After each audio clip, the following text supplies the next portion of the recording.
zo geren mijn duivenkot. Daar te zijn is mijn grootst genot, want daar kun je alles vergeten. En zul je van zorgen nooit weten. Ik zie zo geren mijn duivenkot. Daar te zijn is mijn grootst genot. Kom deel nu met mij daar je leven en lot.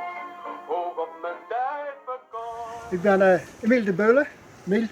En ik ben terrein- en hokverzorger hier op de Duiventuin, Heuvelstraat 3, Heikant. En u heeft zelf ook duiven? Ik heb zelf geen duiven. Ik heb hier meer dan genoeg gehad. Ik ben hier de hokverzorger en in het begin zit ik hier met 300 duiven om te verzorgen. Na verloop van maanden is dat iets minder, maar dat dan bij ziektes en verliezen te maken. En hoeveel duivenhouders zijn er hier? Volgend jaar zit het helemaal vol, 9 duivenmelkers. En hoeveel duiven zijn dat in totaal? Dat zal in totaal om en nabij de 1000 duiven komen. En die duiven weten precies dat ze hier moeten zijn. Die weten dat heel precies. Ja, echt wel. Ja, ja. Dus ja, als die aankomen en als wij die ook uitlaten, na 2-3 weken, die weten precies welk hok als ze binnen moeten lopen. U gaat ze straks uitlaten. Ik ga ze straks uitlaten. Hoe lang moeten ze vliegen per dag of willen ze vliegen per dag? Die moeten nu per dag minimaal 1 uur vliegen. Ja, Dus om de conditie erin te houden, want het is natuurlijk eindseizoen. En dan beginnen ze ook wel wat te ruien. En dan moeten ze toch in beweging gehouden worden. En in de winter? In de winter is het niks. Dan blijft alles binnen zitten. Deze worden verkocht. Hier blijven er nog een paar zitten, maar die blijven gewoon binnen zitten. En vanaf februari gaan die terug buiten. En vanaf half februari wordt hier alles terug aangeleverd tot half maart. En daar zit alles terug vol. En dan is er heel veel bedrijvigheid. Oh nee, ja. Hop jongens, kom maar. Hop. Hop. Klaar, hop.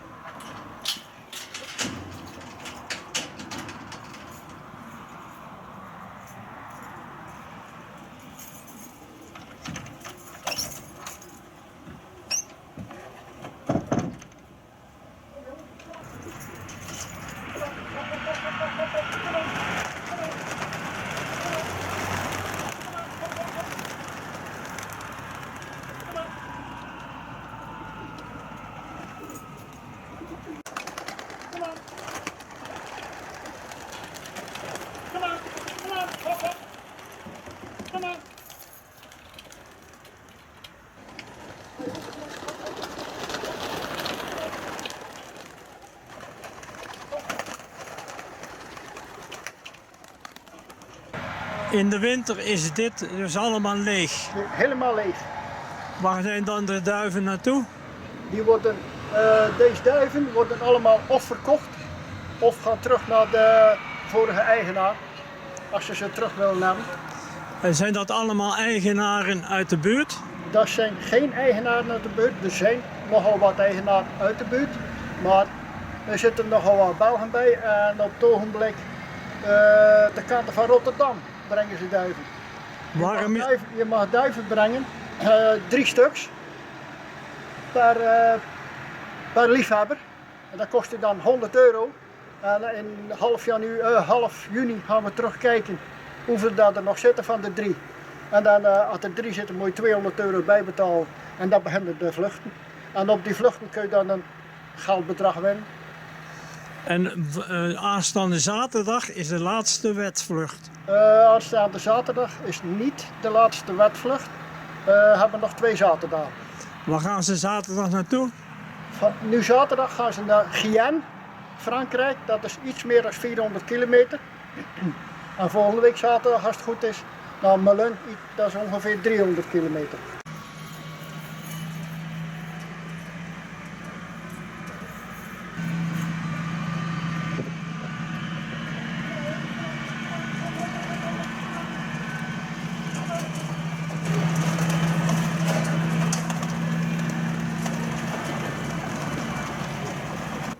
Dit is het stimulatiehok. Hier komen van 12 verschillende niet-duivenmakers die misschien met duiven willen beginnen.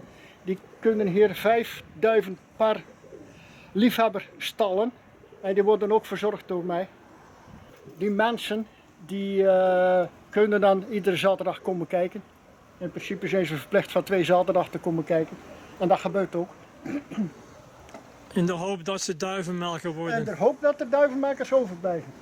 Hoeveel duiven heeft u hier? Op het moment nog een 25, 30. En wat doe je er in de winter mee? Ja, voorbereiden op het winterseizoen en op de kweek. Heb je een beetje een goed seizoen gehad? Nou, nee. Ze hebben niet goed gevlogen. Ik ben er veel verspeeld. Je hebt geen blote prijs gewonnen, zeggen ze dan. Ja, toch wel. Maar de liefde voor het duivenmelken is nog gebleven. Ja. Ook duivenmelker. Ja, sinds een jaar. Waar komt u vandaan? Ik kom uit Koewacht en ik speel hier op de duiventuin. En heb je thuis geen mogelijkheid om de duiven te houden? Nee, dat heb ik niet. Nee. Dus dit is wel een uitkomst. Op zich, het is even heen en weer rijden, maar op zich, voor mij is het een hele goede uitkomst. Hoeveel duiven heeft u? Rond de 75. En hoe was het seizoen? Ik heb niets te klagen. Afgelopen week op de natour nog een eerste gevlogen, met de eerste aangetekende. En wat brengt dat op? Ik geloof €25 uit de pot en een tegoedbon van de Plus. En kweek je ook jonge duiven? Ja, daar heb ik dit jaar ook mee gevlogen, met de eerst gekweekte jonge duiven.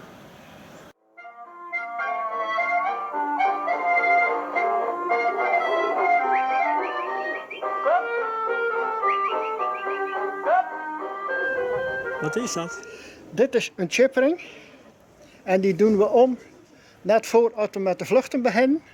Want we hebben onder de combinees daar een antenne liggen. Dat is een plaat. En die correspondeert met de ring. En zo gauw als die duif bovenop die antenne valt, dan wordt die geconstateerd. Dat gaat via de cloud tegenwoordig. Hoe ging dat vroeger dan? Vroeger had je een gummiring. Die zat rond die poot. Die deed je hier af. Die stak je in een klok. Moest je wegdrukken. En dan wordt die pas geconstateerd. En dan werd dus een tijd. En En dan kwam er een tijd tevoorschijn. En die moest je dan naar de vereniging. Op een klokband kwam die dan uit de klok. En dan moest je die van aflezen. dus ze komen langs hier binnen. Daar komen ze binnen. En hier hangt de zogenaamde antenne. Dus dan lopen ze hier over. En dan worden ze geconstateerd. Ze kunnen naar binnen, maar niet naar buiten. Ja, zo is dat.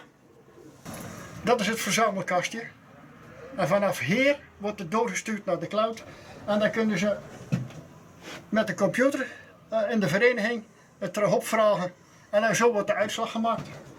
Er zijn nog heel wat, ongeveer de helft, andere klokken die moeten nog, maar dat is ook allemaal digitaal. Die moeten nog naar de vereniging om de klok leeg te laten maken. Ja, ik ben Eddy van Akker van Sint-Jan Steen en ja, ik heb hier die duiventuin opgericht. Hoe ik op het idee kwam, ik wilde eigenlijk proberen de duivensport te promoten. En nieuw leven in de duivensport te blazen. Omdat het is eigenlijk een teruggaande hobby. Er zijn minder mensen die geïnteresseerd zijn in de duivensport. En ik zou dat eigenlijk willen keren, want het is een prachtige hobby. En ja, de dag van vandaag zie je ook dat niet overal duivenhokken gewenst zijn. Als je in een buurt woont en je wil een duivenhok zetten, dan zijn de buren meestal daar niet zo blij mee. Dus een duiventuin, dat is dan ideaal. Dan kun je dan een hok huren en je eigen duiven verzorgen. Hoe lang bestaat het nu? Het is nu, de hokken zijn gebouwd in 2021 en de eerste duiven zijn eind 2021 hier gekomen. En in 2022 zijn de liefhebbers actief geworden die voor de eerste keer met duiven gespeeld hebben hier in de Is het allemaal vol? Het was nog niet vol, maar het is voor komend jaar is het allemaal vol. Ik heb zelf ook duiven en mijn eigen duiven zitten niet in de duiventuin, want ik woon in een boerderij tussen Heikant en Sint-Jan Steen. En ik heb plek genoeg. En ja, de duiven, als het kan, bij je eigen thuis, is natuurlijk het makkelijkste. Hoeveel duiven heeft u? Ik heb zelf, ik speel het hele programma, dus zowel De korte vluchten als de middellange vluchten als de hele lange vluchten.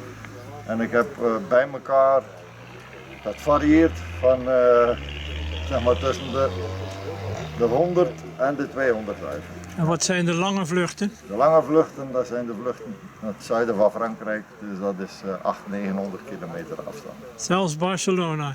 Barcelona is dan Spanje. Aan Barcelona heb ik nog maar 1 keer meegedaan, maar het is in de toekomst wel de bedoeling om daar ook aan mee te doen. En bent u tevreden over het afgelopen seizoen? Ik ben, zeer tevreden. Goede prijzen gemaakt. Ik doe goed mee en ik kan me weren tegen de concurrentie. Dat is de vlag. Als de duiven beu zijn, dan toch even de lucht in jagen. Om ze toch nog een extra rondje te laten doen. Want ze moeten een goede conditie Ze houden. moeten de conditie blijven houden die ze nu hebben. En dat probeer ik me zo toch te bewerkstelligen. Een uur in de lucht. Een uur in de lucht, ja. En dan mogen ze nog een kwartiertje, een half uurtje rondscharrelen en dan doen we ze binnen. Je moet er wel lief voor zijn, hè? Wij zijn er heel lief voor. Ja. Maar streng. Maar ja, consequent hè. Streng en rechtvaardig. Ja, juist.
Kijk, dan kun je zo buiten lopen. Dus als ze een week in quarantaine gezeten hebben, dan gaan ze buiten. En dan kun je ze zachtjes de omgeving op die manier leren verkennen.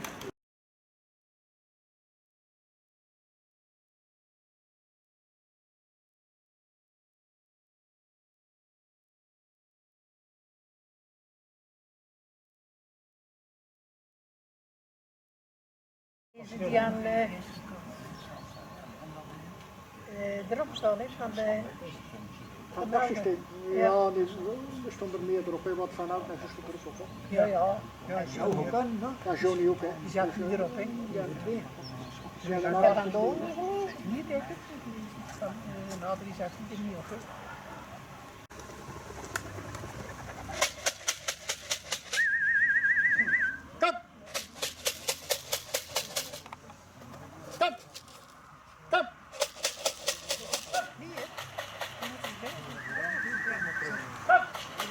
Kijk, dan zijn er van gelijk, dan is... Dan moet je eens binnen zitten, ja.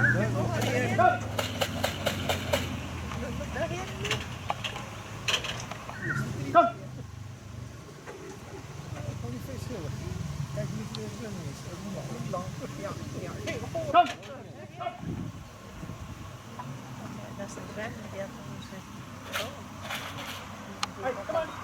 Hoe is de vlucht verlopen voor u? Mooi slecht. Ze zijn nog niet thuis. Dus vandaag geen prijs gewonnen. Nee, nee. Moet je op een houtje bijten. Ja, nou, dat hoeft niet hoor. En zul je van zorgen nooit weten, ik zie zo gern mijn duivenkop. Daar te zijn is mijn groot genot, kom deel nu met mij daar je leven en lot. Hoog